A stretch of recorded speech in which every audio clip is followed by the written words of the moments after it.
It's a huge sports weekend. The Vikings get back on the field. It's a game week for college football, plus a couple of local standouts. Had a great weekend. Hot Mike starts now. Hot Mike with Dom Izzo. Really? Really, Dom? No. I like what Dom's doing. Okay. Dom Izzo. Jeez, come on, Dom. What do you think I am, a magician? Yeah, I'm fired up, Dom. What else could I say? Absolutely. It was great to get on the field, and then Dom came up to me, and I'm trying to walk away from me. I just wanted to enjoy myself out there. Hot Mike. Great job. There's got to be some kind of intelligent question about something. Coach Dom Izzo, WDAY in Fargo, North Dakota. Can you give me a layup or something? Hot Mike. Presented by Northwestern Mutual. That program is second to none. On the networks of WDAY. You know, if it's not about sports, I find it very hard to concentrate. Here's Dom Izzo. Good Monday morning. Welcome to the Please Somebody Learn How to Drive on 94 edition of Hot Mike on WDAY Extra. KSFL TV, good morning in Sioux Falls. KNBN, good morning in Western South Dakota. And Inforum.com. Happy Monday, everybody. Hope you all had a great weekend. New week ready to rock and roll. The big show. I am Dom Izzo, host of said show. Welcome to Hot Mike on a Monday where we have 5 days to go.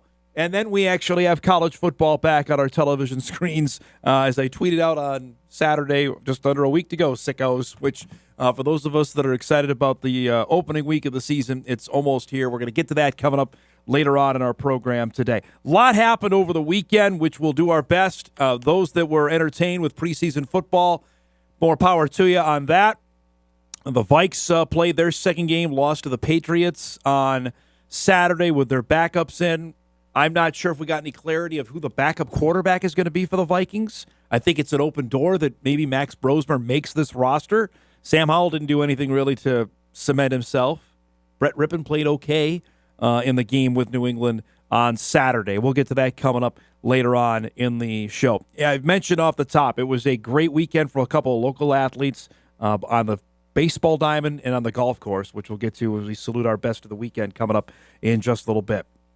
We, as we start today, we are officially 12 days out from the opener for North Dakota State and the University of North Dakota. The Bison heading to Charleston, South Carolina. The Fighting Hawks heading to Manhattan, Kansas. We're going to check in on each of those teams today. Seems right. It's a football Monday. This is what we're going to do for the next 20-some-odd weeks, so it only seems fitting we're going to do it this morning as fall camps are wrapping up. This is last week of fall camp for each of those teams. A week from now, then it's game week. Game prep will start later this week, I know, for North Dakota State. I'm fairly certain for the University of North Dakota, which we'll check in on that coming up later on in the show. I going to start here with some baseball since the Twins had their Hall of Fame weekend, which is great timing after what went down earlier or in the middle of last week. And we had Corey Provis on the show. If you missed it, you can go back and watch. Corey was really good. We chatted quite a bit about the non-sale of the team and the impending new partnership going to come on with the Twins. And he discussed plenty about what his role is going to be on the air in terms of discussing it, which they did a bit and then moved on Thursday's broadcast was for the most part. But you couldn't miss the overtures throughout. If you saw the post-game bit, that especially Thursday night, went viral. There were guys that actually got photos with Corey Koski, all said sell the team on it. There was a fire sale number 25 jersey in the stands. And frankly, for what's normally it's a pretty big weekend, Twins Hall of Fame weekend. I've gone a couple times. I was there when they honored the 87 Twins. I was there when Johan Santana went in to the Twins Hall of Fame, which is a big deal. Those sometimes get the biggest crowds of the summer. So to have it this late, they may not do this again after the trade deadline if what went down, knowing full well the team's out of it. And they had lost the previous 3 games to Detroit in varying ways of difficulty. You know, they played a good game Thursday, got blown out Friday, played a pretty good game Saturday night. Sunday shows up, and yesterday they welcomed Chris Paddock back with open arms. It's probably the best way I could say it. Paddock has now pitched twice against the Twins and has been miserable both times. Mentioned it was great to see some of the all-time Twins greats back. There's Royce Lewis hitting a rare home run for him, considering it's been a lost year for the former number one pick. Gotten to that. Not been a lost year for Byron Buxton. This is crushed into the second deck. Again, Paddock was just serving him up yesterday. Tigers can't be thrilled that this is one of the guys that they picked up. Brooks Lee hits the first grand slam for the Twins in a year. That broke the game open, made it 7-1. Twins rout the Tigers 8-1. Final score. Paddock, a rough day yesterday. 5 2/3, 9 hits, 8 runs, 3 walks as he takes the loss. Somebody named Thomas Hatch was the winner for the Twins yesterday to get his second victory of the season. Twins now a solid 8 games under 500.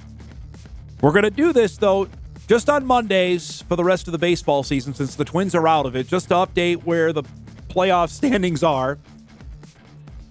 And here we are in the American League. You're seeing that right, that the Blue Jays have the best record by now a half game over Detroit.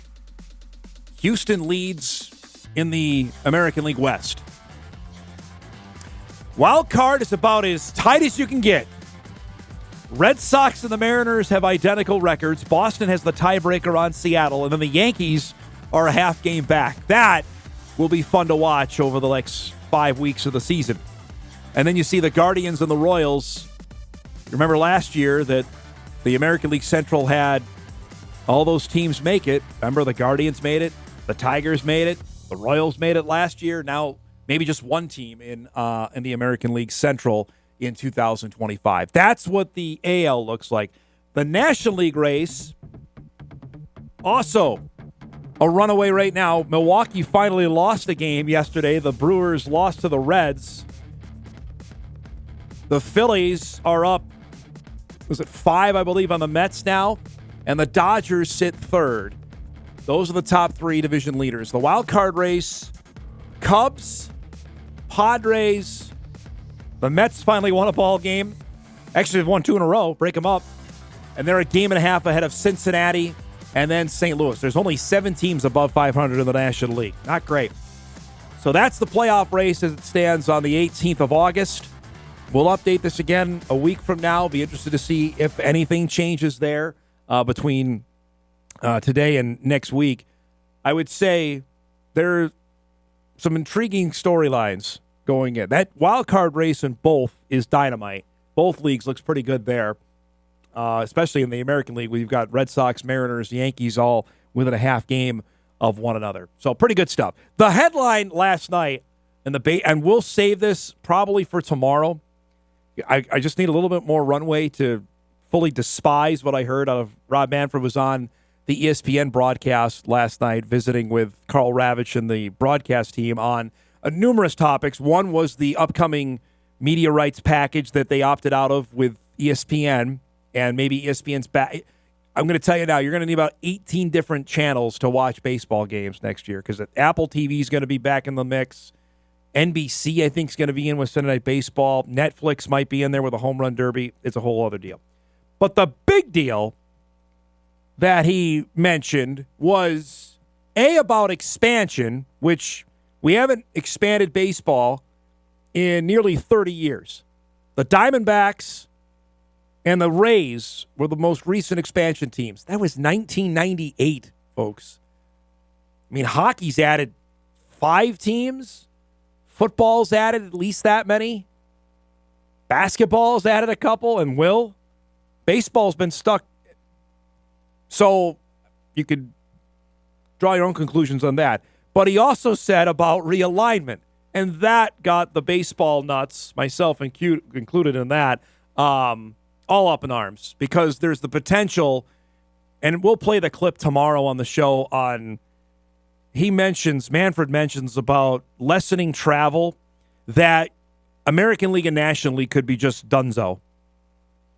I mean, think of divisions just here locally. Forget about the East Coast for a minute. Try to. That you could have a division made up.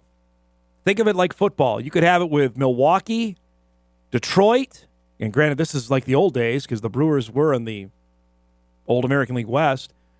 Brewers, Twins, Tigers, Royals, probably the Guardians, Cardinals. If they're going to do 6-team divisions, that would be one. Okay, not great. Think of this one, and out east, you could have it. This one has got everybody upset. Yankees, Mets, Red Sox, probably the Blue Jays, Phillies, the Nationals. What? Maybe put the Pirates in another division as well, I mentioned. I don't know what you're going to do, but we'll save that for tomorrow. I want to have some more runway on that because if he's speaking it, it's likely going to happen. I would imagine it's going to come into existence there. So we'll save that for tomorrow on the show just because it's just so dumb. There's no easy segue here for our last story of our opening segment before we get the show off and rolling. Tragic story yesterday. Former UND basketball player Deng Mayor passed away over the weekend. Apparently the victim of a drowning accident in his home state of Utah. And just 22 years old, terrible. Mayor, you'll see, spent the last 2 years at the University of North Dakota. He just announced this spring he was going to transfer and play for Chris Crutchfield in Omaha this upcoming year. He was raised in Salt Lake City. Good player. I remember the game actually, both games against the Bison this year, he was an impact guy. I believe he had 7 points in the game in Fargo. It's pretty good in the game up in Grand Forks. Story is just terrible. This is according to Fox 13 in Salt Lake City, that he was with a friend at the Black Ridge Reservoir in Harriman, Utah. They began to struggle in the water. Mayor's friend reached the shore but went back into the water to help him. Mayor continued to struggle, went underwater. He did not reemerge. Rescue crews recovered his body late Saturday night. His friend was hospitalized and is expected to recover. This from Chris Crutchfield. Sent out a statement last night. Our entire program is devastated to learn of Deng's passing. After competing against him for 2 years, we were elated to add him to our team, and he made tremendous progress this summer. I know Tom Miller, who we'll have on the show later, chat about this. They spoke with UND head coach Paul Sather. Our hearts are broken to hear the tragic news of Deng's passing. He was a wonderful person with a heart the size of a gym. Our thoughts are with his parents and family, along with his teammates from UND and Omaha. As competitive as he was on the court, he had a gentle nature and kind soul off the court. He'll be greatly missed by all those that knew and loved him. He played at Howard Junior College before coming to UND and made an impact, obviously, there. And this has nothing to do basketball-wise, just a 22 years old, you got your whole life in front of you, and just a tragic, tragic deal. And too much of that this summer. The horrible passing of South Dakota State running back Nate White that happened in June. Now this, it just... I say this now as the older I get, just hug your loved ones. I hug my wife, my son a little bit tighter today. You don't know what the day holds. And that might be morbid to say or just a dark way to look at it. You just don't know. So hug those loved ones closely, folks. Make sure you call up somebody, tell them you love them. That's just something I've tried to do better at that. I'm not good at it. Trying to get better every day. And we have a story like this, it certainly reinforces that. Our thoughts to his family and the basketball families in Grand Forks and Omaha today. Our show lineup today is brought to you by Northwestern Mutual. Our usual cast of characters will join us. Sam Herder at 9:35. As I mentioned, it is game week. It is week 0. We have football games to chat about. We'll preview what's ahead on the FCS calendar. We've got the FCS kickoff game coming up in prime time. We've got a game on WDAY on Saturday night. We'll get to Sam's thoughts on that and a few other topics coming up at 9:35. Jeff Kolpack will join us at 10. We are into the final 2 weeks, probably the final week of actually Bison Fall Camp. We've got some position battles. We may have some interesting starters for NDSU this upcoming year. We're going to dive into that with Jeff at 10 o'clock. And again, as I mentioned, Tom will join us at 10:35. Much more on Deng Mayor, and we'll chat some UND football. What's Eric Schmidt going to do with his quarterback position? A couple other spots up for grabs on the defensive and offensive lines. Tom's been, I think, at every practice of fall camp in Grand Forks, so we'll get the latest for him coming up at 10:35. That and a heck of a lot more here on a busy Monday. We're just getting started. We're glad you're joining us. We come back, we'll salute our best of the weekend. Some pretty good nominees there. Hot Mic is off and rolling. Back after this on WDAY Extra, KSFL, KMBM, and Inforum.com.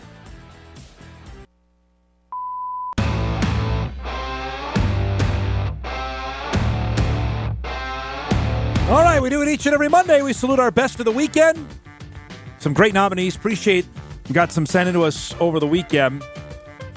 We'll start from the football field, where the variety of Bison quarterbacks got their chance to play, which was great to see. Easton Stick started.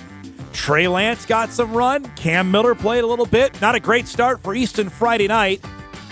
Threw a pick six that was returned. He played nearly the entire way. Threw this 50-yard touchdown pass in the second half.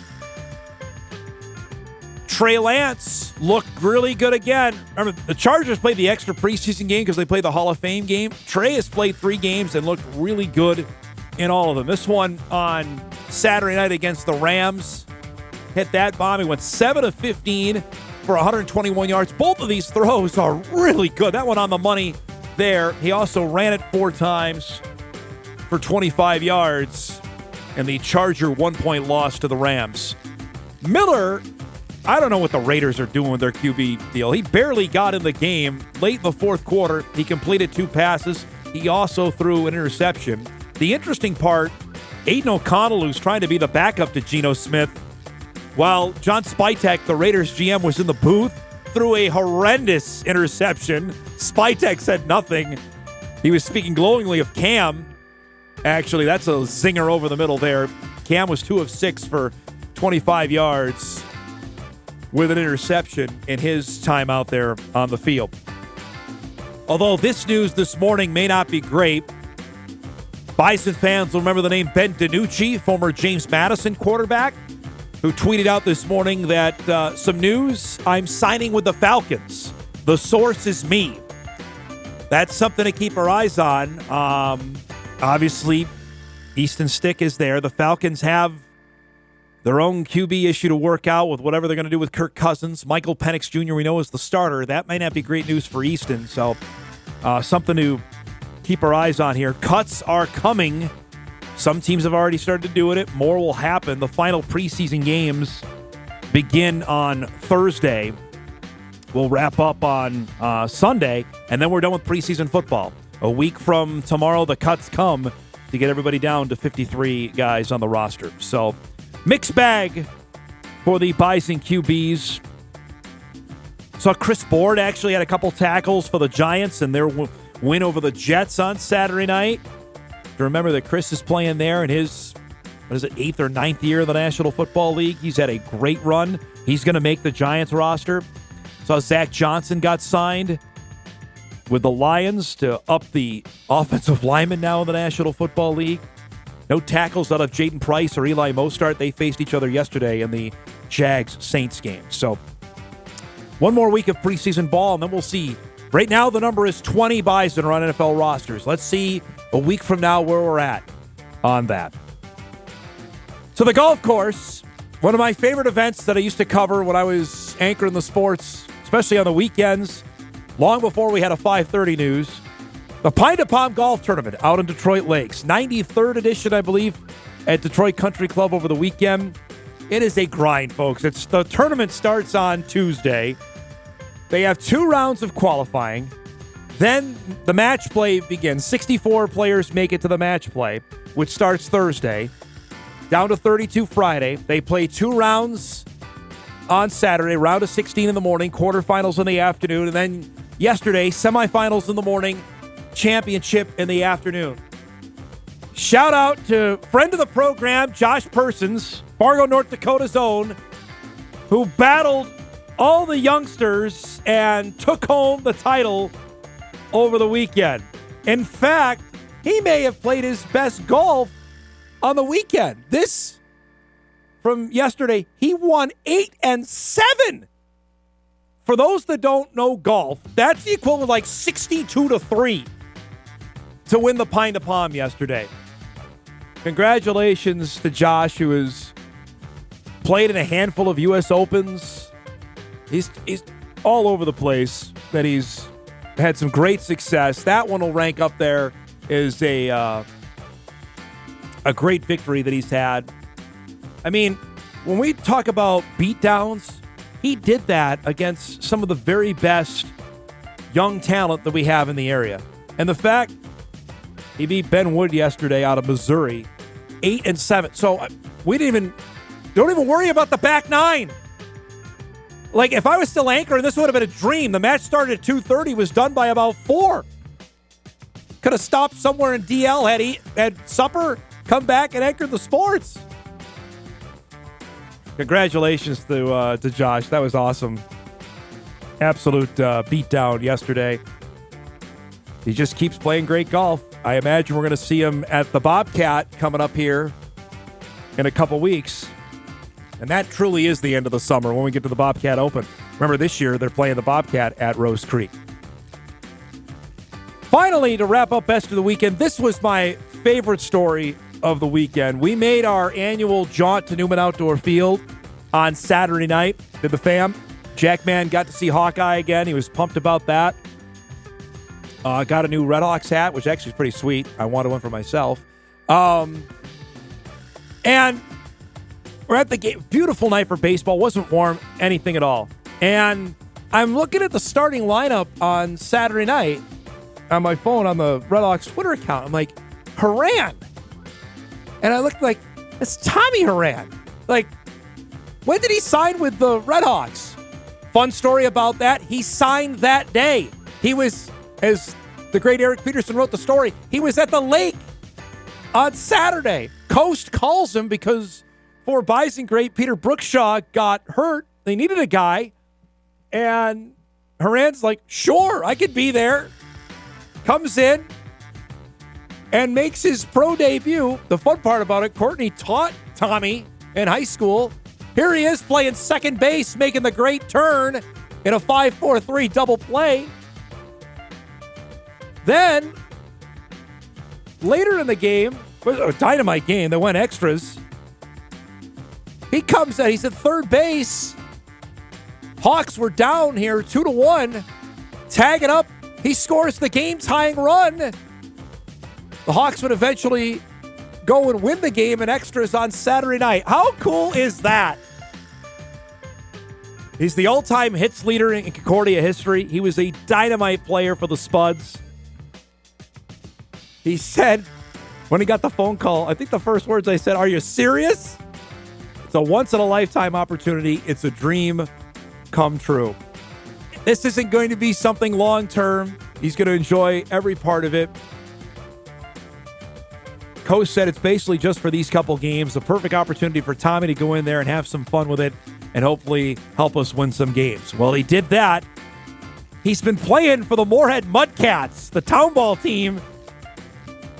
That he's got to go back to that because they're back in the Class A tournament this coming weekend. So moonlighting, had the weekend off, goes and plays for the Red Hawks. That's the kind of unique stories that it can only happen in this level of baseball. Fun stuff there. That was the perfect capper to a great night at the ballpark Saturday night that we got to see that. I texted his dad, Terry, last night because we're going to set up, we'll have Coach Haran on. They have their media day, I believe, tomorrow. Just a great story. And he was over the moon, obviously, was his dad, to get a chance to see that happen. And good stuff there. The connection's never ending. That's our Best of the Weekend. We do it each and every Monday at 9:20. A salute to our guys there, to the Bison QBs, to Josh Persons, and to Tommy Haran for making that happen over the weekend. We'll break. We come back. Sam Herder will join us. We're ready for week 0. We'll look at the FCS kickoff games and a couple other position battles going on. And Sac State is up to it again. Wait till you see this story. We're back on Hot Mic right after this.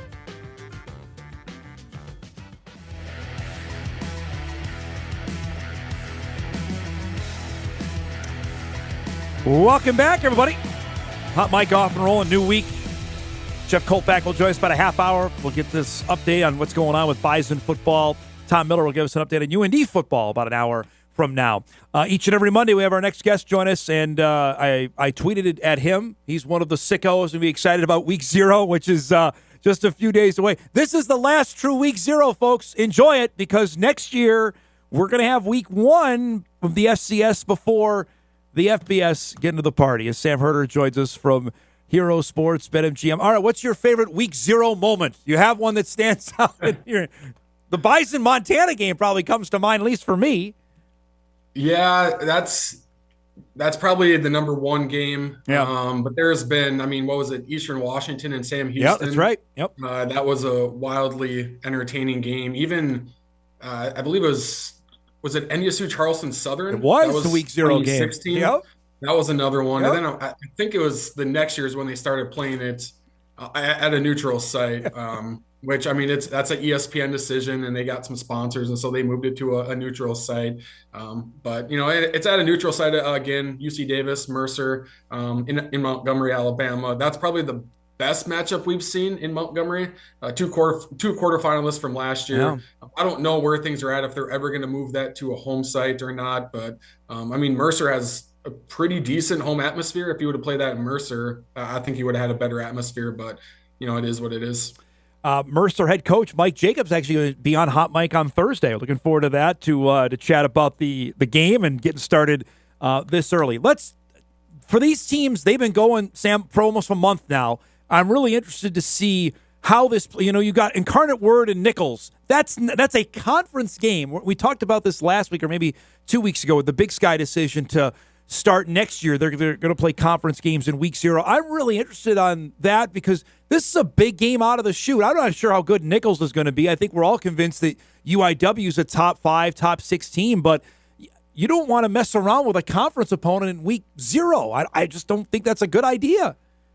Yeah, and this is a glimpse of and we talked about this, of what the Big Sky is going to do. Right. They're going to play a conference game to start this season, next year. And so this is kind of a glimpse of what I guess it looks like to a certain extent, of starting the season with the conference opponent and then rolling into, non-conference, which UIW has a couple of tough non-conference games. I believe they play Northern Arizona is one, and then I think Abilene Christian, is another one. That's 2 playoff teams from last year. So this is a really important game for UIW, to show that they are a legit contender at the FCS level. And, there's some other matchups too, like number 10 Tarleton State. We all believe that they're going to be, a really good football team. They go to Portland State. You kind of expect Tarleton to win that one. But if all of a sudden they get into some sort of shootout at Portland State, maybe it makes you reevaluate them a little bit. And so these week 0 games are, sometimes they can be a little sloppy,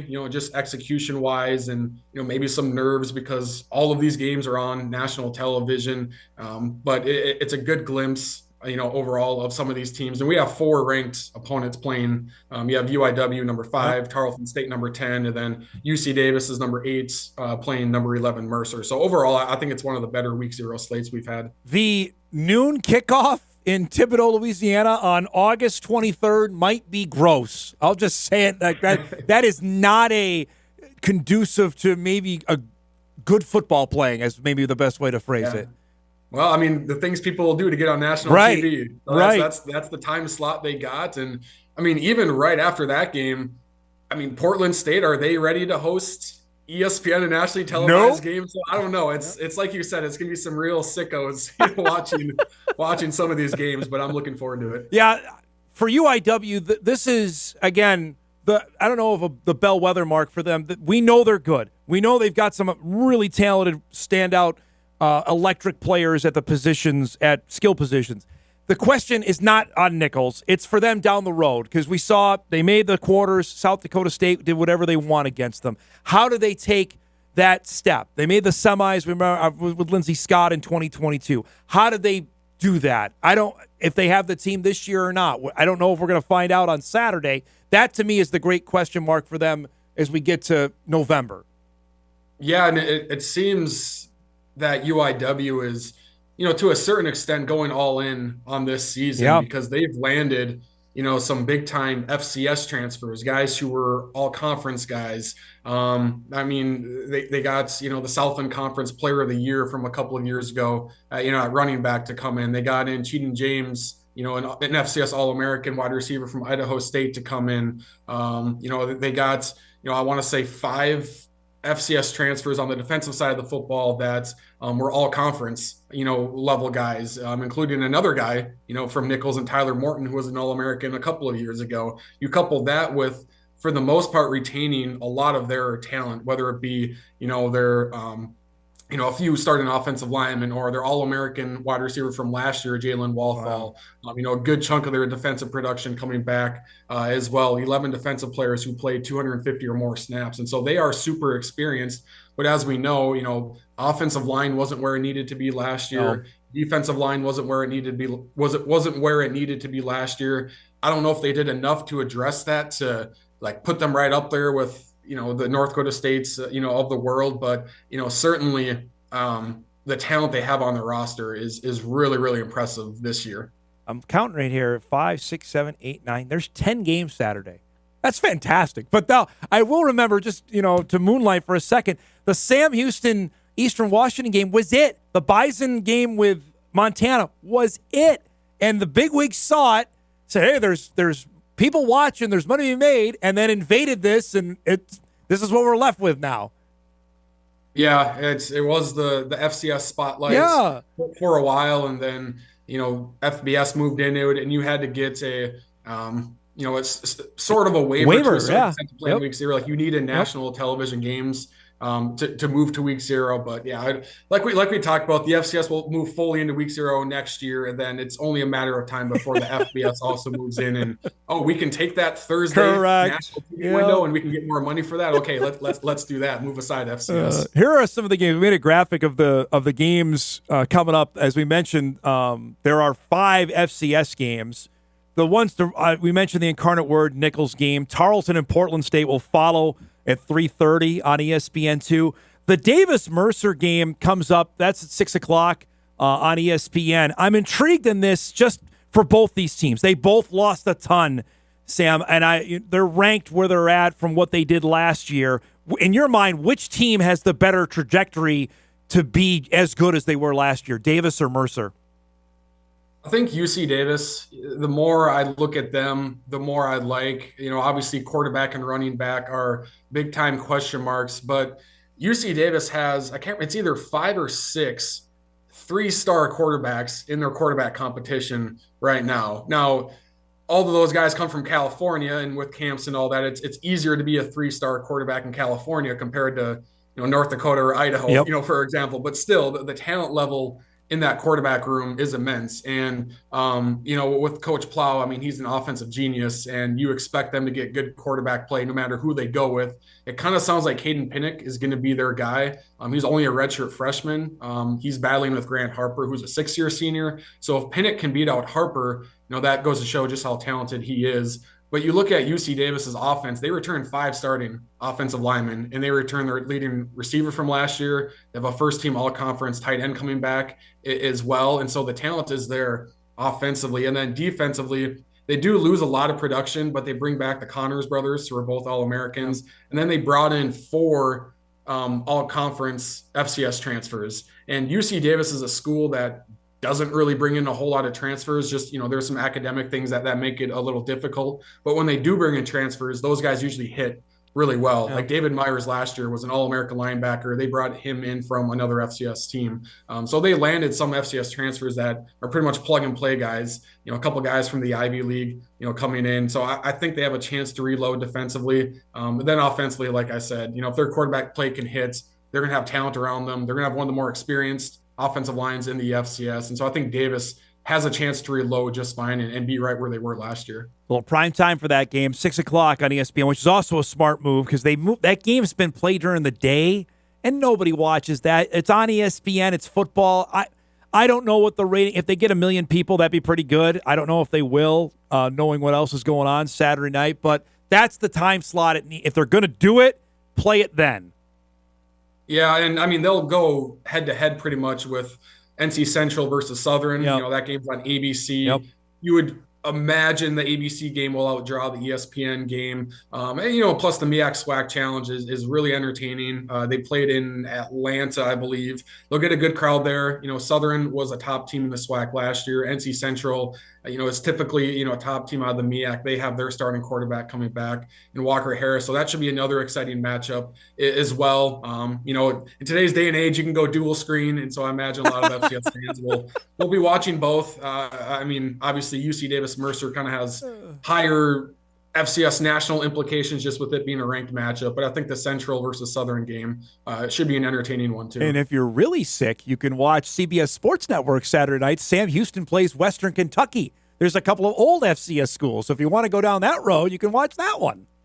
Yeah, you know, Sam Houston was actually pretty good last year. Not bad. You know, Yep. Somewhat surprisingly, but it's also, I mean, I can't remember what show I was on, but they asked, like, do you think Missouri State and Delaware, do you think they'll transition well to the FBS? And I said, yeah, mostly because Conference USA isn't very good. Sam Houston went in there, and even Jacksonville State was good, you know, in Conference USA last year as well. So that, you know, that's another kind of sicko sort of game right there. Fox and CBS also, everybody wants in. Fox has Fresno State and Kansas. CBS has Stanford and Hawaii. So there are all the networks will have football on outside of NBC. I don't know what they're doing on Saturday night. I wanted to get to a couple off the field things. We had some realignment news last week with Tennessee Tech leaving the Big South Ohio Valley to the SoCon. Give us the lowdown on this, that the SoCon adds a member in Tennessee Tech. Yeah, I mean, I don't know. Maybe Pete Thamel was busy or something, or maybe he just didn't care. But, I mean, it's not very rare you can break Division I realignment news. And, you know, I got the heads up, and at first I was like, what? Really? Like, just because the SoCon has been such a stable conference for more than 10 years now. I mean, obviously they lost some big members like 2012, 2013 around there, but they've been pretty stable. And you always felt that I mean, as a conference, you're always kind of considering, like, should we add? Do we need to add? And I thought the SoCon always felt really comfortable with their membership, you know, especially with 9 football members. Yep. I mean, you can play, you know, everyone. Now with, you know, this isn't official yet, but I think the SoCon will probably move to 9 conference games as well at some point. Just so, again, everyone plays everyone. Everybody. That's what they like to say. Everyone plays everyone. And now with 10 football members, they could do that if they did move to 10 football members. And 9 conference games. And, you know, I like this ad. You know, Tennessee Tech was, I believe they hit 7 wins last year. Yeah. You know, they return a bunch of guys. They also bring in some heavy hitting FCS transfers as well. So they're on the rise. I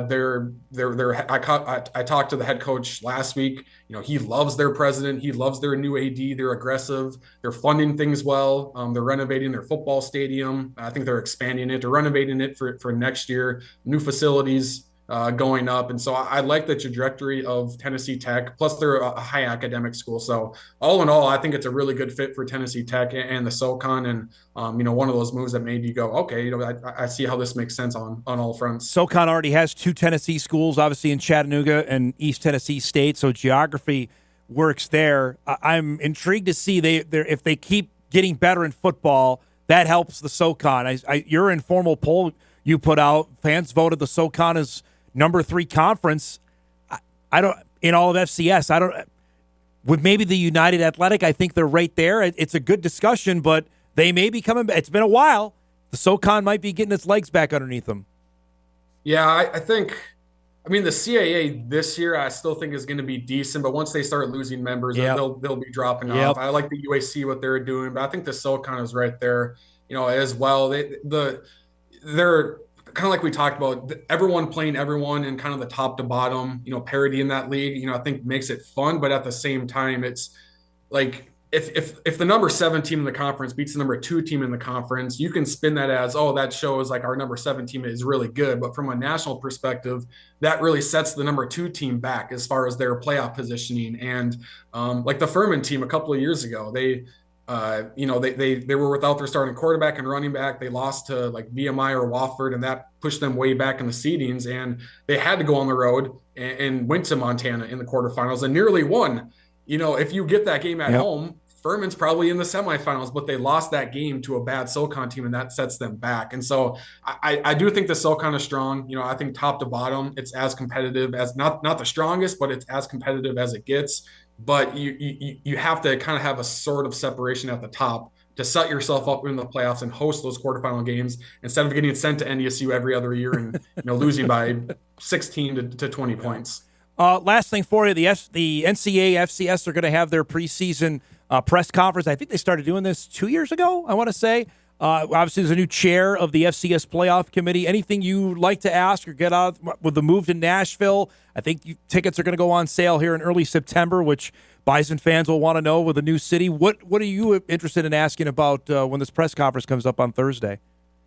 Yeah, I'll be interested to ask about just where the bid process is, because this is only in Nashville for 2 years. So I assume they're already started the bid process after this. And then also I'll probably ask, even though I've already been told this, but maybe I'll just confirm it again. They do expect to have like FCS championship logos, on the field, in like the end zones, like designed for the team specific teams playing. That I was uncertain about that just because it is turf. It is played at Vanderbilt. And so is it just going to be playing on Vanderbilt's turf with Vanderbilt's logo? But they are expected to have, be able to switch out the logos and stuff like that, which I think is obviously a great look for the FCS championship. So I'll maybe ask that again just to confirm it. But other than that, just get a sense of, the excitement of moving it to Nashville and those sort of things. The TV nerd in me wants to know if they're going to keep the semis both on Saturday. I think that worked out really well. And on ABC, knowing again that day is Phil. The NFL's back. The CFP is going to be there. I'd like to know if when we saw ratings-wise, Sam, it was dynamite. I think they'd like to do it again. I'm curious if that's going to happen. Yeah, TV. That's always a good question, as well, to kind of see where they're sitting there, and it's sometimes it can be difficult for the FCS to find a win. But last year with the ratings and just the atmosphere of playing on that Monday night for the title game was like boom, like the FCS nailed it on that one. No doubt. Great to see you, bud. Enjoy the games. Next week, we can actually talk about football games. Looking forward to that. Thanks for the time, as always, bud. Yeah, thank you. Appreciate it. There he goes. Sam Herder from Hero Sports, BetMGM, joins us each and every Monday to get us going with some FCS chatter. Yeah, we got football games. You got 10. You got 10 games on Saturday. 10. And, I mean, we went through the FCS games. The FBS ones, Iowa State, Kansas State, that's big, obviously, locally for us. A lot of connections there. We're going to try.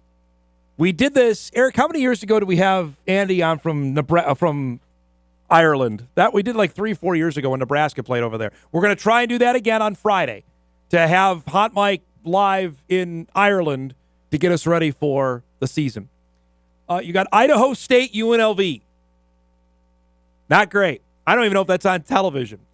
Fresno, Kansas, Matt Entz's debut. I know a lot of people be watching that around here. That's on Fox Saturday at 5:30. Something we'll keep our eyes on there. Sam Houston, Western Kentucky, 6 o'clock on CBS Sports Network. That's for our guy McFeely. He'll be watching. And then Stanford plays Hawaii on CBS at 6:30 on Saturday night. We're all set. It could be 85 out. Beautiful. We got our plans. We're all good.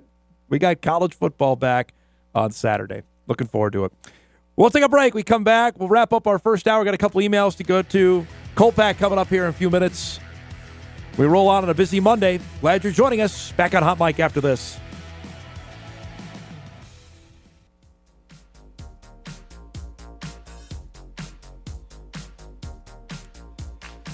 All right, wrapping up our first hour. Thanks to Sam Herder for giving us a few minutes there. That was good stuff. We got college football games just ahead. Looking forward to that. Let's get a couple emails in here. Dom, if the Twins could only face Chris Paddock, they would have been a contender. Yes, that's very accurate. A couple of other emails here. Dom, congrats to Tommy Horan. Minnesota Town Ball is a totally unknown asset in this area. There are teams in Moorhead, Dilworth, Sabin, Ada, Hawley, DL, and more.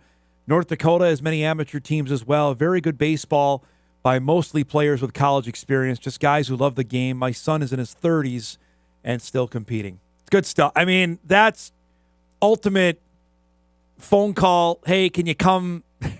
We need you. Can you come? Can you be here by 2? Sign me up. It's fabulous. And the fact that he then helps out and scores the game tie and run, that's really cool stuff. Appreciate that. Another email comes in. Dom, what if Montreal still had a team? It's going back to the realignment conversation. Well, now you're talking. I mean, you could have a division then if the Expos were still around. You know, Montreal, Toronto, because they never played each other. I mean, when they actually did, when Interleague came around, and there's, remember one story, in 97, that was the biggest thing ever. When the Blue Jays played the Expos, it was huge. Montreal, Toronto, the Yankees, the Mets, the Red Sox, maybe the Phillies in the same division. Completely unfair. I mean, that's a bloodbath. Who makes the postseason out of that? I mean, I just don't. The history of it is unlike any other. You know, football, basketball, and hockey, they don't care about conferences. I mean, hockey still has the Prince of Wales and the Clarence Campbell trophies, but they don't call them the conferences. It's the Eastern Conference and the Western Conference. Basketball, you have no idea who's in each conference, let alone division. I mean, we're not that far away, I believe, from the Timberwolves going to the Eastern Conference, as it should be in the NBA. Baseball's the only one where the National League and the American League matter. It's a thing. It's been around. The National League was formed in 1876. American League came after the turn of the 20th century. Okay? So, there's history there. There used to be baseball cards. I had them. You know, National League founded 1876. It was the coolest thing. I mean, I guess we got to update, but man, at the sake of if we're costing ourselves great rivalries or just trying to create new ones, I don't know about that. Speaking of college football, we've done that all the time. We've nuked everything there, so why not baseball? We'll break. We come back. We'll start our second hour. Jeff Kolpack will join us. We've got some breaking uniform news, question mark, about North Dakota State. And we'll get into the position battles going on with the Bison. Hot Mic Hour 2 is coming up. We come back after this.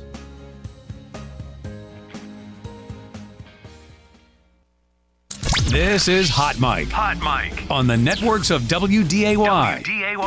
Here's Dom Izzo. It's that time. An author. Offensive production, number 1. Number 2. I forgot. Golfer. It'd be like going on a 3-person best shot, and we were saying, Kolpack, you got to make a 25-footer every time. You wouldn't putt first. I'd have Tim putt first. And one heck of a TV personality. This game is for the Cooper Cup. It's the Forum's Jeff Kolpack. 4!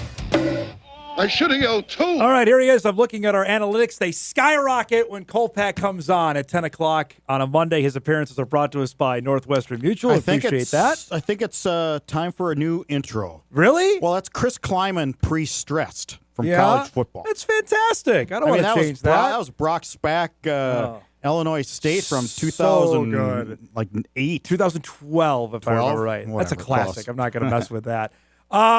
All right, we got a couple. I had a whole plan of things I wanted to get to, but this we have breaking got me for a tizzy. news here out of the NDSU football Twitter account. I got to get the audio ready on this. This video was just posted by the NDSU football account. Go ahead, we'll play it now. Here we go. Under Armour has a surprise for you for our home opener against SEMO. So let's take a look. Thunderstruck.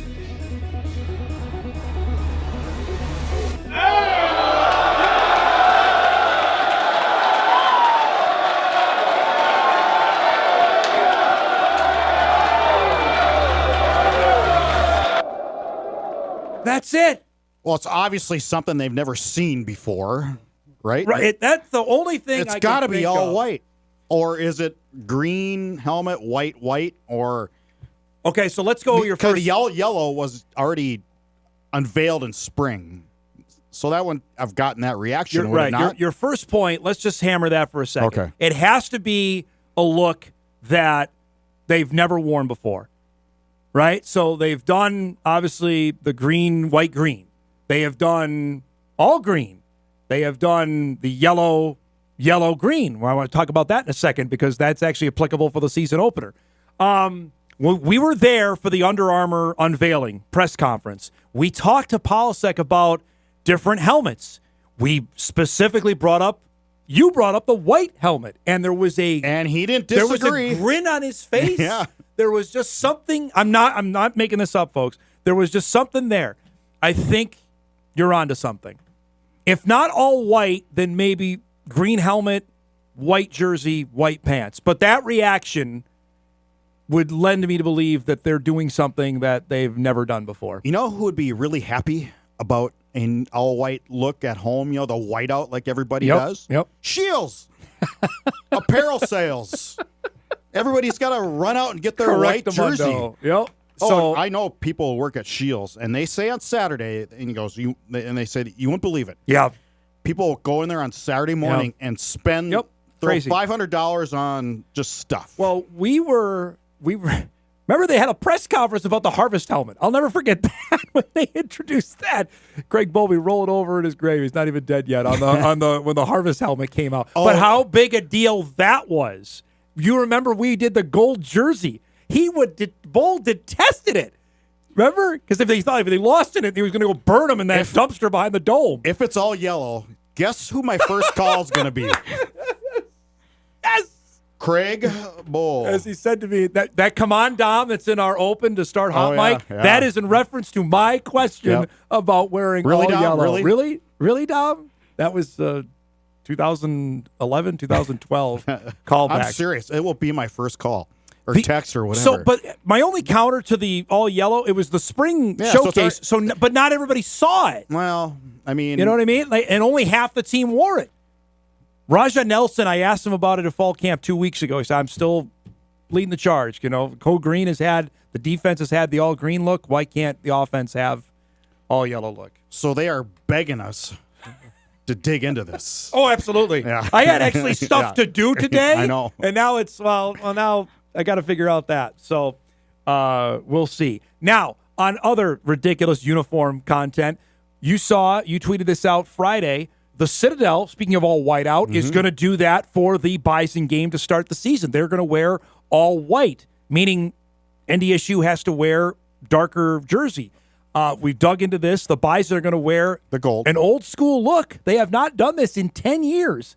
The gold helmet, gold jersey, and the green pants, with the thought that the uniforms are cooler than the all green, because that was obviously the two options they had. And that's obviously why the Citadel is going all white. Is it too early for the long-term forecast, I guess, for Charleston? No, it is not. What are we looking at? So I have, let's see here, on my Storm Tracker app, because I have it saved now. Is what? Correctamundo. Is the key. So here we go. The long range for Charleston now, 10 days out. The day we get there, 85. That's not bad. No. Low of 73, so that's typical. Now you're worried about because hurricane season has started. I saw that this morning. That's the thing. And texted one of my friends. You're not. I mean, we're not going to make light of that, but that's obviously a concern. As hurricane season is rolling now in that part of the world, but it's going to be warm. It's 11 a.m. kickoff on a Saturday. It's just for whoever's going to the game, be prepared that it's going to be hot. Well, they have Jim Kramer, who has a little experience in dealing with hot weather, and I'm sure that has already well started on hydration and what the things they're going to do as far as nutrition. As far as, I know, salt still a thing? Is that pickle juice? I've heard pickle juice is the thing they've been going with. I asked that on Media Day a week ago Friday, and that was what they've been loading up on. And they turned the AC off, as we know, in the indoor practice facility, so to get ready for the humidity of what Charleston will bring. The problem is, like the long range forecast here, the end of the week is cool. It's not anywhere what you expect for I don't know. And then August. turn on the heat in the indoor facility. The only thing we have to deal is the smoke, but I don't think that's going to get you ready for what Charleston has to bring, at least weather-wise. Montana, yes. Correct. Charleston, no. Email comes in. Dom, you're forgetting an obvious one. Chrome helmet, Kolpack. Ooh. It would have to be a chrome yellow. Probably. What's the then all white jersey? Boy, that would be sweet. Yellow numbers or green numbers? Never yellow numbers again, right? Bless Scott Miller's heart. I mean, 2004, they have the new right. white jerseys with the yellow numbers, and it's raining out, and the conditions aren't great. Scott Miller is high above the press box at Northwestern State. Cannot see numbers in the second half. And Scott, as we all know, was a stickler for accuracy. And he just started, I think, just throwing out there, tackle by Craig Dahl, even though he wasn't sure. And I think after the game, he was just, he was just beside himself. Yeah, I could see that totally. So, all right. So that's the breaking uniform news to get to. That totally threw off my rundown of actual topics to talk about with Kolpack. This is the final week of fall camp. Yes. We got some position battles I want to hit. Let's start right away, offensive line, because I think we may have a morsel, maybe more than that, to digest that I think we know our group. And it might be Nate Tosted as the last member of the offensive line. He's been getting the reps at left guard. The kid from Roulette, that's him right there, big number 71, that might be finishing out the offensive line combination. But as Tim Pausick told us after practice, that it's not really set in stone until you get into conference play. That's what he wanted. So, yep. And he goes, I think you asked him, I did. Do you really, are you set? I mean, do you need to get something going here? And he said, well, no, not really. I mean, I got a more fiery response than that. Did you? Yes, I thought so when he answered. Yeah. But Nate Schneckloth, and then the big kid. That's Ryan Babbitt's the true freshman. I think it's between those three, and it's more of a story for us, Kolpack. I think we fixate on who's going to be the 5 starters. But your point is well taken there, that it's going to be set. He also added said 7 guys they're going to play in the opener against the Citadel, and I think those are the other 2. Schneckloth and Babbitt's are going to be the other 2 guys they're going to play with the other 4 that we know. Well, and he gave a couple veterans, I think, ample opportunity last spring. Devin Lockerbie is one of them. That comes to mind right away. Challenged him to take control and ownership. Evidently, that has not happened this fall. And Babbage is the real deal. He's an interesting prospect. Physically, he looks the part. Not often. No. In NDSU, the way they develop linemen, not often you get a guy that comes in ready to play as a true freshman on the offensive line. A lot of times they're 6'6", 260. Right. Or 270. Right. This guy is around 3 bills right off the bat. I'll look in the break, or maybe Eric can look. Yeah. But Billy Turner. What Billy's weight was I want to say like freshman 285. year. I can't remember. Look it up, But Eric, Billy's the last true freshman offensive lineman to play. Joe Haig was a redshirt freshman. Dylan Radins was a redshirt freshman. Those are the only ones that come to mind. Billy's the last one. So if Ryan Babbitt is in that class, then we're talking a really special player that potentially could be here. And, okay, now let's look down the line, and we'll just open up to transfer portal stuff, and then need to go back to say, well, you can probably go somewhere else, but we had guys stay here, we being NDSU talking, that and they stayed and they got drafted in the first round. NDSU offensive line. Mason Miller still hanging. Has no need to. They can brag all they want. What was it? Friday night, Sundell and Gray Zabel are starting next to one another. 289. Yeah. Thanks, Eric. That's what Billy's weight was. 289. So that tells you what the offensive kind of talent that they have there. So that would be Bo Johnson at left guard. We think Tosted, and I want to get a couple minutes there on Nate. Nate was the 9-man player of the year. Stop me if you heard this one before. Another North Dakota 9-man offensive lineman rising up. Repeat. Played at North Prairie. That's the combo of Roulette and Rolla. It's not Rock Lake. I got yelled at about that. It's Rolla and Roulette that he comes from. Polisek recruited Tosted when he was the offensive coordinator of Wyoming. So he's known Nate forever on this.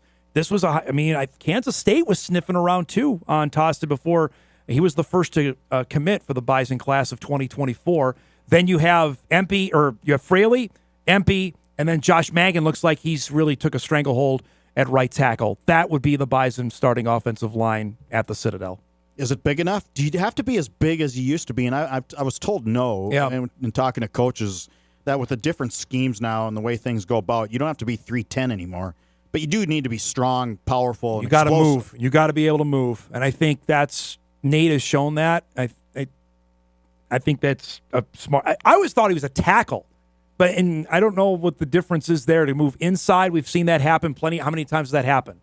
Zabel played all over the line. Sundell was a center, then moved to tackle. Cody moved. I think there's some opportunity there. So that's one. The other is running back 2. We know Barika Penu is the leader there, is going to be the starter. It appears maybe DJ Scott I think is going to be the guy. There's no question in my mind that it's DJ Scott. I just apparently in talking to the staff that they've had a hard time tackling him and getting a handle on this guy. Yep. And over time and over practice, that stuff comes to the forefront. I think DJ Scott That's him right certainly there. heads in as a number 2 back. Miles Mitchell was the other. He's right there, and I too. think Mitchell is he's going to get plenty of reps. Who's another true freshman at the running back spot. I think Owen Johnson is in that gadget TK Marshall role for this upcoming season. He's going to have a role, but it's not going to be as the consistent between those three, between Barika, between Scott, and between Miles Mitchell. It's the veteran guy role. You're there because I think he brings something to them. Yeah, but you're there after so long and coming back so far. You just do whatever you want to do to get on the field, whether it's a couple carries or no carries or just block or third down, 3rd and 6, go in there and block or take a screen pass. These guys, when you're there 4 or 5 years and you've gone through what he's gone through, I just think you're just happy to be part of the team. Yeah, I think he'll have a role. It won't be as defined as what these 3 guys. Scott is a big guy too. But he's quick and he has good hands. I think that's a spot you could see DJ out of the backfield catching a pass and getting up the field. That's something that we've seen during our media availability at fall camp, that they've used him out of the backfield like that. But again, doesn't it feel like fall camp's longer than usual? It's because they started on a Thursday. Get ready, man. It's going to be even earlier next year. It's going to seem longer. It's like 5 weeks. Yeah, it's going to go for a bit. Enough. Oh, we still got a couple weeks to go. Too many preseason games. Oh, we're getting rid of those. College football, too long of fall Is there camp. any other positions that you're looking at? Not really. No. I think everything else is pretty well set. I got a story going on Anton Booth, the transfer from JMU. You're going to see him play. He's going to play. Yep. But you got Shaquise Alexander, you got Jalen Duffy, and ACA. Yep. Anthony Shadimi Alfaro. And that's the 4. So I think those are the 4. Yep. I think linebacker looks like it's set with Alex Elliott's injury, because I think he was going to push to play. It's Staling in the middle. Then Donovan Woolen's just enjoy Donovan Woolen now. That's all I'm going to say, because I don't know how long they can hold on to a guy like that. And then you put a first-team All-American third on and your then Logan list. Kopp is the other, right? Don't forget about him. I know, but that's the Bison linebackers. And then up front, you have Dutenheffer with Keenan Wilson, and that's another name that you're going to get to know at defensive tackle. And I think Kelton McCaslin has had a really nice camp. And we've talked about this time last year. Remember, he was out with the knee injury. We really didn't get to see him after he had the plasma injection. He showed up against Missouri State. That was the regular season finale at home. And then the playoffs, Kolpack, he made a couple of against Mercer, he had a couple of big plays. If he's healthy, remember what he was like 2 years ago, just as a redshirt freshman? He's on a doorstep there, but look out. But it starts with a Nene. Toby's the guy, but I think he's Kelton, the guy, but Kelton could be right there. And then I think it's a couple of the defensive end transfers. The Chance Simons kid from Wyoming, Jack Giuliano from Albany, that are probably next up at the defensive end spot for NDSU. Well, they're all going to have to play, certainly the first 2 weeks in the heat. Yep. That's at least position battles, what we're looking at there. We got a couple emails we're going to get to. Also, we've been asked to test Kolpack's golf acumen after what we saw yesterday with Scotty Scheffler. So I'm getting a couple text messages. We got to get back to the You got jerseys. more uniform? Yes. Uniform. We're digging into that, folks. Again, it's for the home opener against SEMO. Bison are going to break out something new. Back on Hot Mic right after this.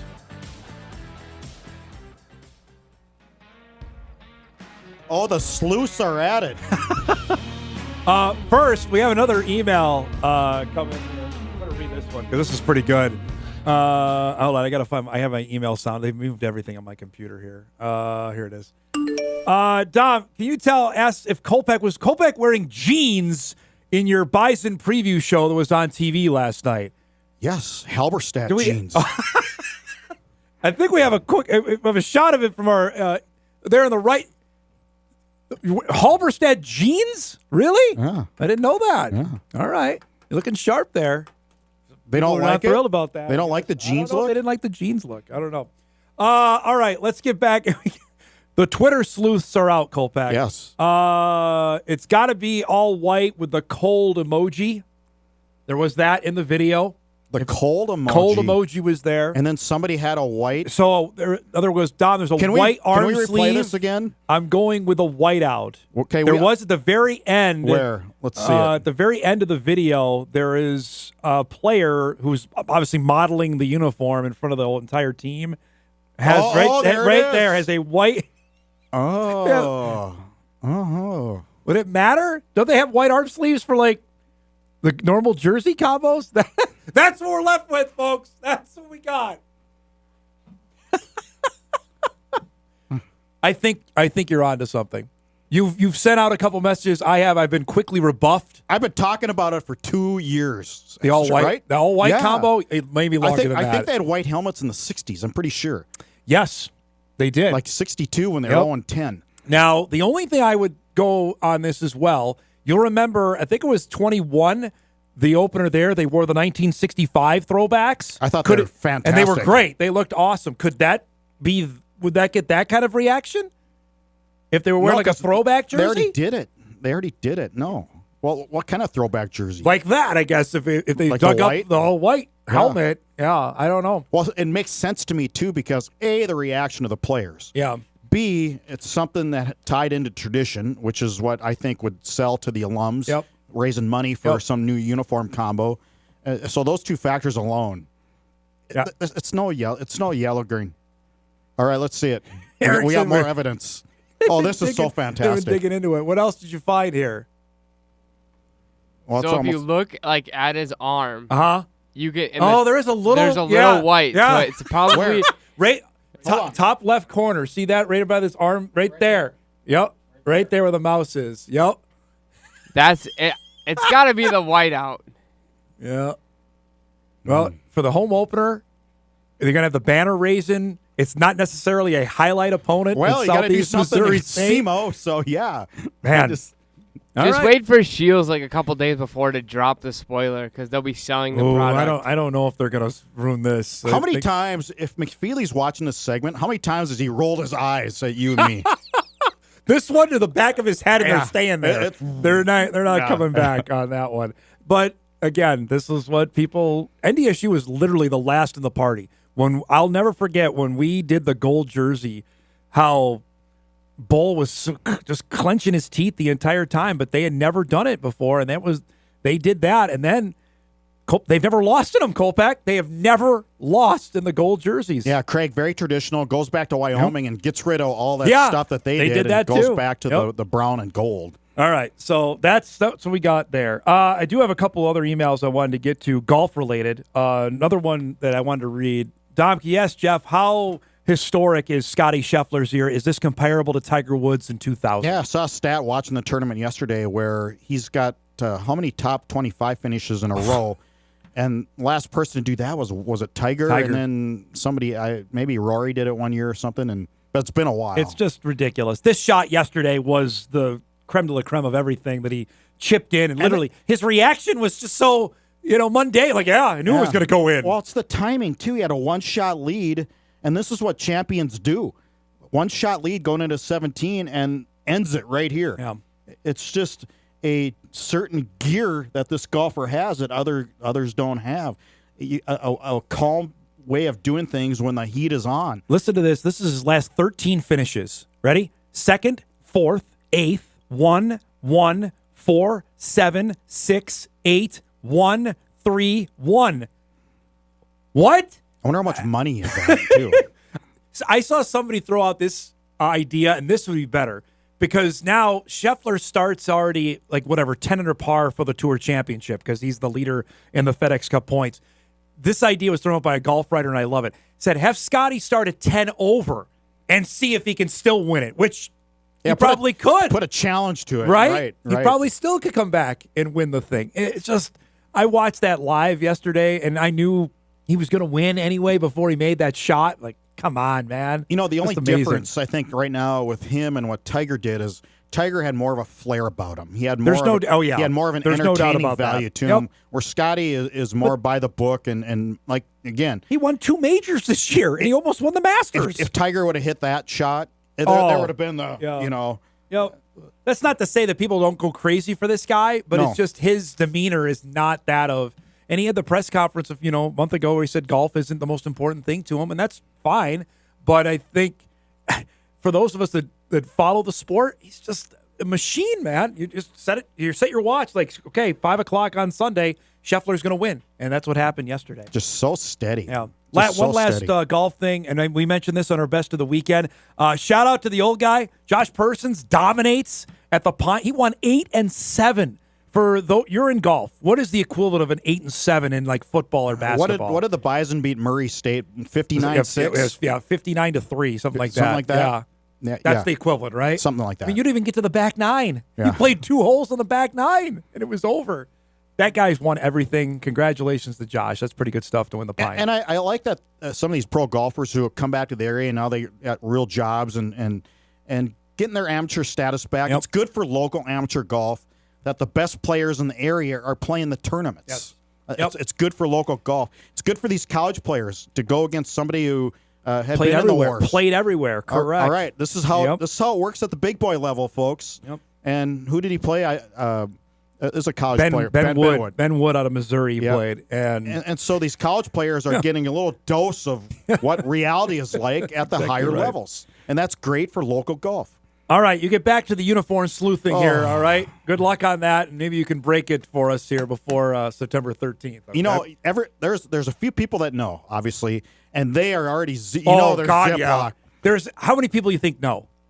Not counting the team. The team's not going to spill it. How many do you think actually know? The athletic director knows. The head football coach knows. The equipment staff knows. So at least now we're up to 5 or 6. We have to break one of them. How's our promo budget? We can pay players now, can we not? Can we pay somebody? It's an NIL deal? Yeah. NIL deal to spill it, buddy. Spill it. I'm telling you this right now. Somebody else spill it. If they do we need the helmet front and center on the show. That's all I'll say on that. You can say what you want, but until you see it. That's good stuff, my man. And we'll see you next week, all right? How are we going to sleep all week? Some won't. Yeah. We'll take a break. When we come back, we'll head up to Grand Forks, get an update. UND in the midst of fall camp. Tom Miller will give us the update on what's going on with their position battles, a couple of their storylines as well. When we come back on Hot Mic right after this.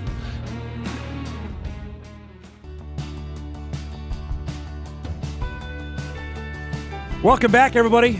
We can calm the uniform hysteria for a bit here after the tweet that came out earlier.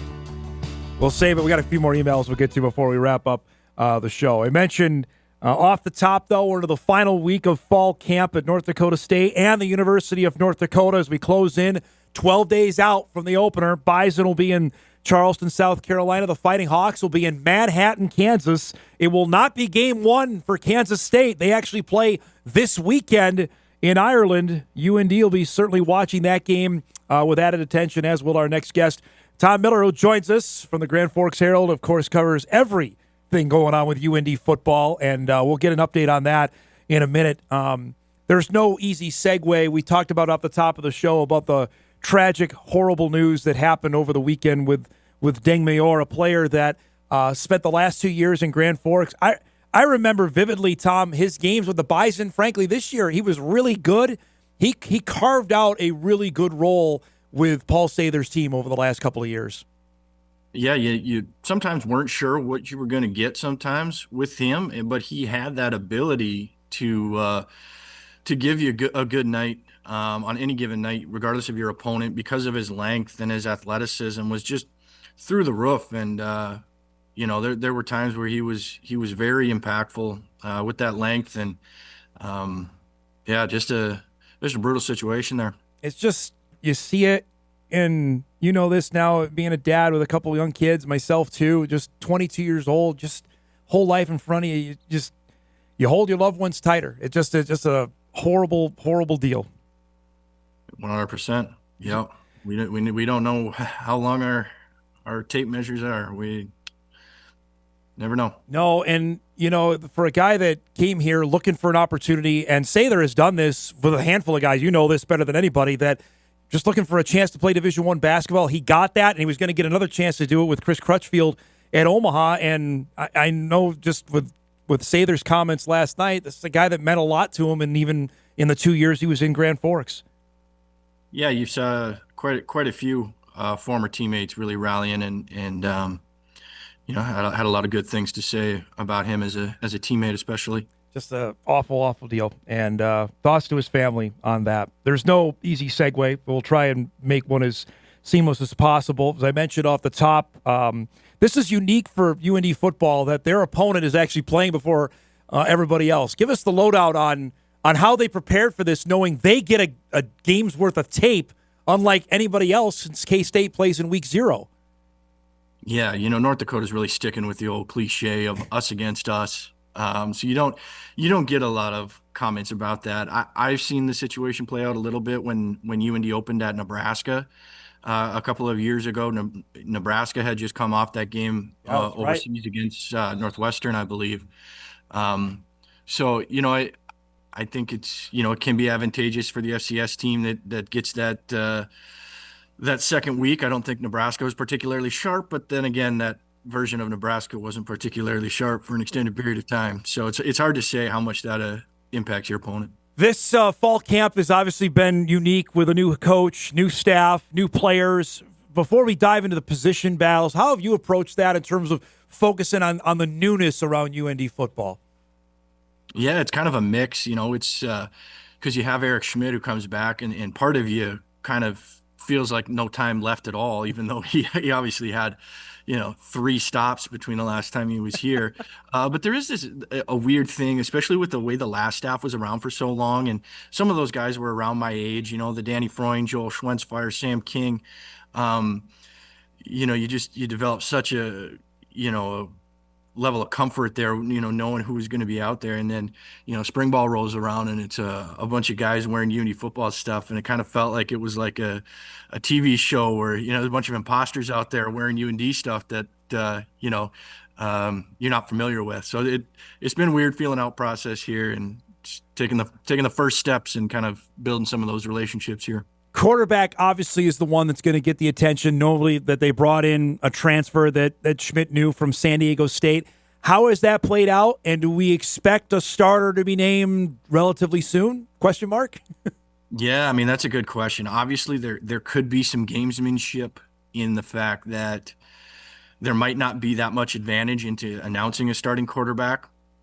I say that fully understanding that I don't think the job has actually been won. I'm not sitting on any information over here that plays into that line of thinking. Really, it is. There'll be 3 practices go by that I think it's Simon Rumfo. There's 3 more practices that go by that feel like Jerry Kaminsky, and there are moments of Javance Tapuada Johnson. You got it, man. You got it.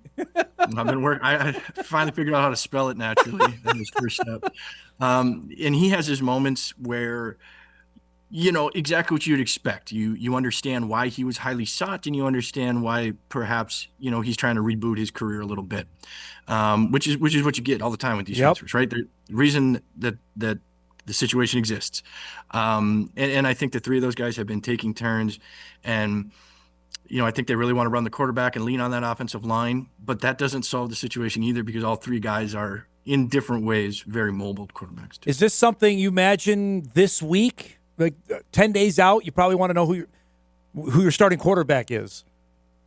Yeah, I think we're going to see multiple quarterbacks at Kansas State enough that perhaps they won't even announce one. Now, there's certainly something to be said, right? Like you want your starting quarterback to be taking snaps from your starting center, and you want them to experience the maximum amount of reps with the top wide receivers and top tight ends. And so you're going to want to see some of those ones play together.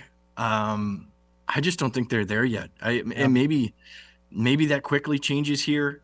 But like I said, I think you're going to see multiple quarterbacks in Manhattan.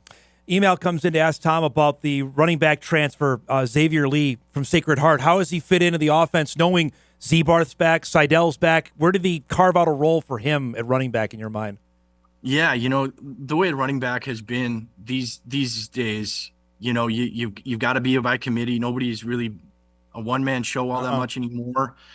And so with Gavin Zebarth being the between the tackles star and Sawyer Seidel is kind of the home run hitter outside the tackles, I think that Isaiah Smith role, and Isaiah Smith graduated a year ago, is very valuable. A guy who can do both. And I think you're going to need somebody who can catch the ball out of the backfield, but also run it up the middle. And I think he has that Isaiah Smith-like skill set. I'm not saying he's Isaiah Smith, but I think he can give them something because he has that versatility that maybe they miss, where those other two guys are a little bit more one-dimensional. Is there in that vein, is there a transfer that's caught your eye? Say, this guy he's going to come in and help him right away? Yeah, there's a few. BJ Fleming from Northern Arizona has looked good in fall camp. Spring ball, I wasn't sure what they had there. I think he was still kind of coming through an injury or in a new system and a new place. But I thought he's had a good fall camp at wide receiver. There's a role there to be had with Bo Belko's catches going away. I think Zach Lewis, another Northern Arizona guy at safety, has looked pretty good. Bennett Walker will play quite a bit at the cornerback spot, who comes over from San Diego State for one more go around. So those three guys, I would say, would probably be some of the more impactful guys off the top of my head here. You hit wide receiver, and that was one to me. Like, who's going to – it's one thing we got to worry about who's throwing it. We got to worry who's catching it. That's the thing to me throughout fall camp. I've been watching or keeping an eye on, like, okay, who's going to be the guys for whoever is the starting quarterback that are going to be the weapons on the outside with Bo gone now. Yeah, and I don't think that position group is a strength right now. I think I think Caden Dennis has had a good fall camp. I think Nate DeMontenac has had a career here that has shown signs that he could be that next man. I think the problem is that not only is there not a defined number one, I do think BJ Fleming has the skills to become a number one. I think they really are missing that 2-3. There's just a lot of guys I could tell you who could be. He's a good 4. He's a good 5. But if you got 7 of them, that's not great. So there's guys you'd like to see some more. Can Dang emerge into that? He's been a little quiet this fall, but he's got the physical skill set to join that conversation. But it's a position group that needs to improve over time. And I don't think they've quick fixed it very well. All right, we've spent all the time on offense. How about defensively? Especially, I look at linebacker was a spot to me like, okay, what are they going to do there? What have you seen at that position? Yeah, well, it's kind of crazy. You go from a 4 linebacker setup to a 2 linebacker setup, yet we're talking about how thin they are there. Right. Now you move some of those guys down to edge, and there's some attrition. But you're going to have to lean really heavily on Malachi McNeil, who's probably your top defender returning. And it comes down to Payne Parks, a Forks River kid who has a lot of athletic ability. He's going to wear the defensive communication helmet. So there's a lot of that piece on him. But right now, Malachi McNeil is the only proven linebacker. And you're going to start Payne Parks, but you don't know a ton of what you have there. And then it gets really dicey. You've got a Devereaux kid who came over from Old Dominion. I'm not exactly sure what his skill set's going to be, but he's going to have to play. And then the fourth guy they're talking about is the kid from Crookston, Ethan Bowl, who was swimming a little bit as a newcomer to the program a year ago. But they like what he's brought this fall camp. But liking what you brought to this fall camp and playing as your fourth guy, who can quickly become your second or third guy in college football. So linebacker is a dangerous spot, corner is a dangerous spot for them, and D tackle are 3 tough spots. Payne Parks was all-world high school player. I mean, it shows a level of trust if he's wearing the green dot, but also there's a level of pressure that comes with you got to be able to go out there and do it as well, Tom, if you're going to be having the dot on. Yeah, 100%. And his maturity has really impressed me when I've spoke to him on the side. He's a kid, I think, who can really handle that. And just as important is embracing that and really is taking pride in that being part of his responsibilities. And so he can really move. I think that's going to be his strength is he can get to a lot of things, and you're going to need that to happen with two linebackers. No, you're a busy man. I know it's been a long week. Thanks so much for the time, bud. Be well. We'll catch up before the opener next week, okay? Absolutely. Love talking football with you, Dom. Thanks, care. bud. There he goes. Tom Miller from the Grand Forks Herald joining us. UND wrapping up its last week of fall camp, and they'll be on the road in Manhattan. Night kickoff against Kansas State coming up next Saturday. I can say that, next Saturday. Awesome. We'll take our final break. We come back, got a bunch of emails to get to.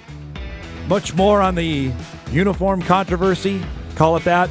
And we'll wrap up the show. Hot Mike, back after this.